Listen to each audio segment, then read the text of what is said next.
class, open your SST book lesson number 6, the coastal plains and islands. Previous video class में हमने इसके कुछ parts read किए थे, जिसमें हमने कोस्टल प्लेन्स की मीनिंग एंड जो इंडिया में कोस्टल प्लेन है उनको टू पार्ट्स में डिवाइड करके रीड करते हैं, western coastal plain and eastern coastal plain. ठीक है, इनको भी हमने फ्यू पार्ट्स में डिवाइड करके रीड किया था. जैसे आपका वेस्टर्न कोस्टल प्लेन्स को हम 3 पार्ट्स में डिवाइड करके पढ़ते हैं, Gujarat coast, Konkan coast and Malabar coast. And eastern coastal plains को हम 2 पार्ट्स में डिवाइड करके पढ़ते हैं, Coromandel coast and northern Circars. Right, हमने इन दोनों कोस्ट लाइन में जो स्टेट्स आते हैं, ठीक है, उनमें लोगों की लाइफस्टाइल कैसी है वो भी रीड किया था. कुछ स्टेट्स हमारे रहते थे जो आज हम करेंगे. ठीक है, so we will start with Odisha. Open your book, page number 42. Odisha lies to the south of West Bengal. Odisha कहाँ पर है? वेस्ट बंगाल के साउथ में. ठीक है, it includes the delta of river Mahanadi. इसमें क्या आता है? ओडिशा में महानदी रिवर जो डेल्टा फॉर्म करती है वो आता है. ठीक है, Hirakud dam has been build on this river to irrigate the fields and control floods. जो हीराकुड डैम है ओडिशा में ही है. वो कौन सी? आपकी महानदी जो रिवर है उस पर बिल्ड किया हुआ है. और ये किस लिए बना है हीराकुड डैम? ये फील्ड मतलब खेतों में इरिगेशन के लिए यानी खेतों में सिंचाई के लिए पानी वाटर को प्रोवाइड कराने के लिए ये डैम बना है, और फ्लड को कंट्रोल करने के लिए, मतलब बाढ़ ना आए. फ्लड का मतलब होता है बाढ़. बाढ़ ना आए, फ्लड ना आए, इसको कंट्रोल करने के लिए ये हीराकुड डैम बना है. On which river? River Mahanadi. Okay, the handicrafts of this state are quite famous. Handicrafts मतलब हाथ से बनी हुई जो चीज़ें हैं वो इस स्टेट की बहुत फेमस है. Odisha is well known for its temples. Odisha अपने टेम्पल्स के लिए बहुत जाना जाता है. Chilka lake is also a place of tourist interest. जो चिल्का लेक है वो कहाँ पर है? ओडिशा में है, और वहाँ पर टूरिस्ट बहुत ज़्यादा आना पसंद करते हैं. टूरिस्ट इंटरेस्ट प्लेस है. Okay, next state is Andhra Pradesh. It is located to the north of Tamil Nadu. Tamil Nadu के नॉर्थ में आपका आंध्र प्रदेश लोकेटेड है. Farming and fishing are the main occupation in the deltas of Krishna and Godavari rivers. देखो, जो डेल्टा होंगे, कृष्णा और गोदावरी रिवर है जो डेल्टा फॉर्म करती है आंध्र प्रदेश में. ठीक है, अब डेल्टा होंगे तो मैंने आपको बताया है डेल्टा की जो सॉइल होती है वो बहुत फर्टाइल होती है. अब बहुत ये कॉमन सी बात है, अगर कहीं की सॉइल फर्टाइल है इट मीन्स वहाँ पर मेन ऑक्यूपेशन क्या होगा? Farming plus fishing. क्यों? क्योंकि ये कोस्टल रीजन के बारे में पढ़ रहे हैं. सी से जो लगा हुआ रीजन है उसके बारे में पढ़ रहे हैं. तो सी में या वाटर जहाँ पर इजीली अवेलेबल होगा वहाँ पर फिशिंग मेन ऑक्यूपेशन होगा. फार्मिंग क्यों? क्योंकि वहाँ पर डेल्टाज हैं. ठीक है, डेल्टा की सॉइल फर्टाइल होती है. Rice is the main crop of the state. और आंध्र प्रदेश की मेन क्रॉप क्या है? Rice. Visakhapatnam is an important sea port. Visakhapatnam Andhra Pradesh का इम्पोर्टेंट सी पोर्ट है. सी पोर्ट जहाँ पर आकर शिप रुकती हैं. It is famous for its shipyard and oil refinery. ये अपने शिपयार्ड एंड ऑयल रिफाइनरी के लिए भी फेमस है. Next is Tamil Nadu and Puducherry. The coastal planes of Tamil Nadu includes the deltas of river Kaveri. जो रिवर कावेरी है उसके डेल्टा कहाँ पर बनते हैं? आपके तमिलनाडु में. ठीक है,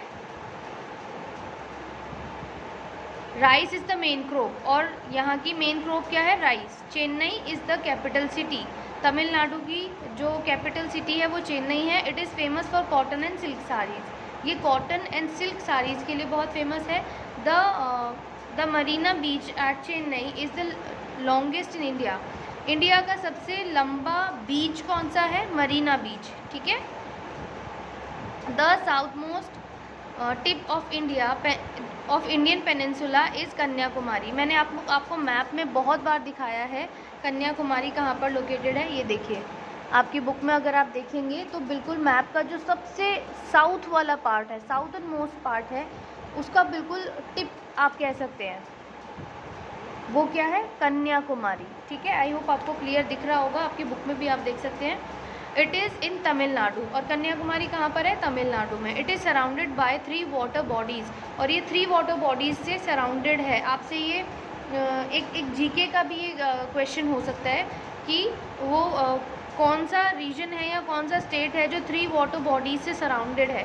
तो Bay of Bengal, Arabian Sea and Indian Ocean. ठीक है, Bay of Bengal right hand side पे, आपका Arabian Sea left hand side पे, और इंडियन ओशन नीचे साउथ में। ये 3 वाटर बॉडीज़ है जिससे ये सराउंडेड है। ठीक है, तमिलनाडु घिरा हुआ है। These 3 water bodies meet at Kanyakumari, और ये तीनों वाटर बॉडीज़ कहाँ पर आकर मिलती है? कन्याकुमारी पर। ठीक है, there is a small island called the Vivekananda Memorial named after Swami Vivekananda, और यहाँ पर एक छोटा सा आइलैंड भी है जिसका नाम क्या है? विवेकानंद मेमोरियल, जिसको स्वामी विवेकानंद जी के नाम पर रखा गया था। Rameswaram is an important religious centre for Hindus, और हिंदुओं के लिए रामेश्वरम एक इम्पॉर्टेंट रिलीजियस सेंटर भी है। Now next state is Puducherry.